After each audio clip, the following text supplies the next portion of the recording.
Ini adalah kisah seorang raja yang berhasil membawa bangsanya ke dalam stabilitas politik, kekuatan militer, dan kemakmuran ekonomi. Masa pemerintahannya panjang dan dipenuhi pencapaian yang mengangkat nama negerinya.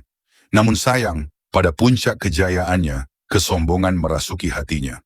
Ia kemudian lupa pada batas kekuasaan, lalu menginjak wilayah yang bukan haknya, dan akhirnya terjerembab dalam aib yang membuatnya terasing dari tahta, dari rakyat, bahkan dari hidup normal yang pernah ia nikmati.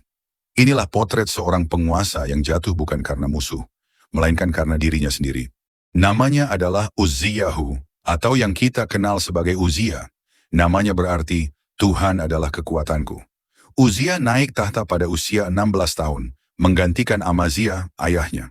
Uzia menjadi raja bagi Yehuda selama 52 tahun, suatu rekor panjang yang jarang dicapai oleh raja lain. Dengan bimbingan Zakharia, Uzia selalu mencari Tuhan dan berbuat apa yang benar di mata Tuhan, sehingga Tuhan membuat segala usahanya berhasil.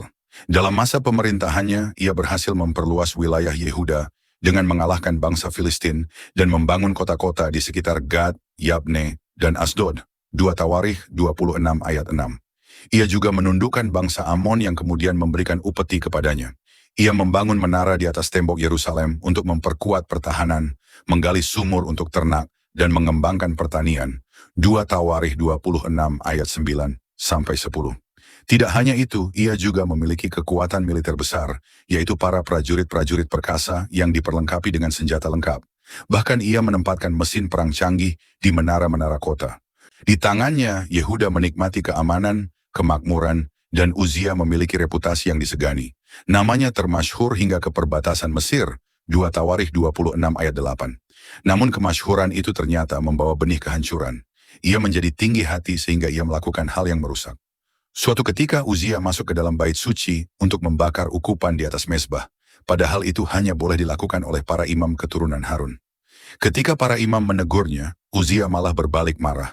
Pada saat itulah di hadapan imam-imam, penyakit kusta timbul di dahinya. Ia pun segera disingkirkan keluar. Uzia kemudian tinggal di rumah terasing dan tidak pernah lagi memerintah secara penuh hingga hari kematiannya. Kisah Uzia memberikan pelajaran keras bagi siapapun yang sedang berkuasa. Keberhasilan sejati hanya bertahan selama pemimpin sadar bahwa kekuatannya berasal dari Tuhan dan dipakai untuk melayani rakyat. Ketika kekuasaan berubah menjadi kesombongan, kejatuhan hanya menunggu waktu. Karena kesombongan adalah jalan tercepat menuju kehancuran dan seorang pemimpin yang lupa akan hal itu akan berakhir dalam aib.